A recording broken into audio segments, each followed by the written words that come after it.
रोकने का कोई उपाय नहीं।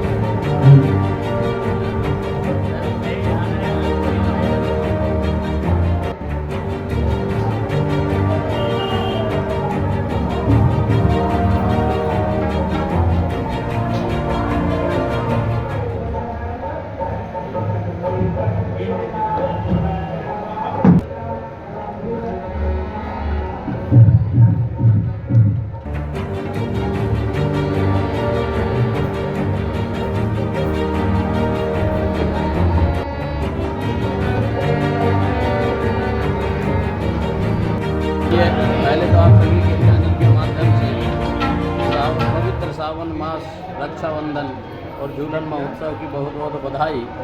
ये बहुत ही मंगलमय विषय है कि हमारे सनातन पद्धति के अनुसार सदियों से प्रभु श्री सीताराम जी की झूलन महोत्सव परंपरा चली आ रही है।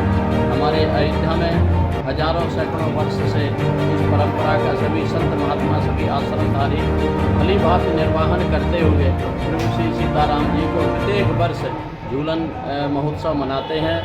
कहीं सोने का झूला है, कहीं चांदी का झूला है, कहीं काष्ठ का झूला है, क्योंकि ज़्यादातर शास्त्रों में लकड़ी के झूले का ही महत्व आया है। तो उस झूले पर प्रभु श्री सीताराम जी को बुलाया जाता है और आनंद विभोर के साथ भजनों का पदों का गायन होता है। और ये बड़ी प्रसन्नता की बात है कि सावन मास में चारों तरफ हरियाली ही हरियाली होती है। तो भगवान को जो झूला पर दर्शन करते हैं, भगवान झूला पर झूलते हैं। त्रेता में भी प्रभु तीनों लोग 14 भवन के राजा थे प्रभु श्री राम, फिर भी माता जानकी की प्रसन्नता के लिए मणि पर्वत पर जाते थे, झूलन महोत्सव मनाते थे। उसी परंपरा का आज भी निर्वहन हो रहा है। मैं सभी भक्तों से चाहूँगा कि प्रत्येक बार सावन के महीने में आए और झूलन महोत्सव का आनंद लेके अपने जीवन में भी आनंद की खुशियाँ मनाएं। हर आश्रम की अपनी अपनी परंपरा है, जिसकी जो पूर्वाचारों के द्वारा बनाई हुई परंपरा है। कई ऐसे आश्रम हैं जिसमें पूरा महीना चलते हैं, कई ऐसे आश्रम हैं जो सावन शुक्ल पक्ष तृतीया से लेकर के पूर्णमासी तक चलते हैं, कई आश्रमों में पंचमी तक चलते हैं, अपने आश्रम में एकादशी से लेकर के पूर्णमासी तक चलते हैं। ये बड़ी बधाई, क्योंकि इस अपने आश्रम का नाम है सदगुरु बधाई भवन।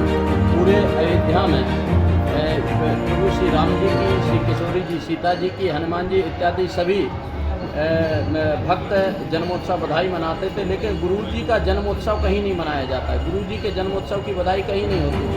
तो सर्वप्रथम 1872 में प्रथम यहाँ श्री सदगुरु बधाई भवन में गुरुदेव भगवान की बधाई होती है।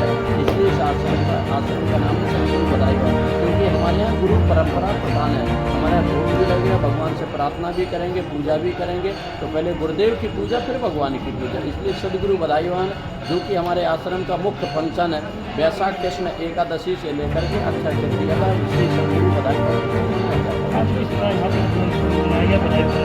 बहुत आप देख ही रहे हैं कि चारों तरफ नाच गान हो रहा है, बढ़िया भजनों का पदों का गायन हो रहा है। अयोध्या के जितने भी संगीतज्ञ हैं सभी लोग क्रमशः आते हैं और प्रभु को भजन गा करके, पद गा करके रिझाते हैं, ताकि उनकी कृपा सभी भक्तों को प्राप्त हो सके।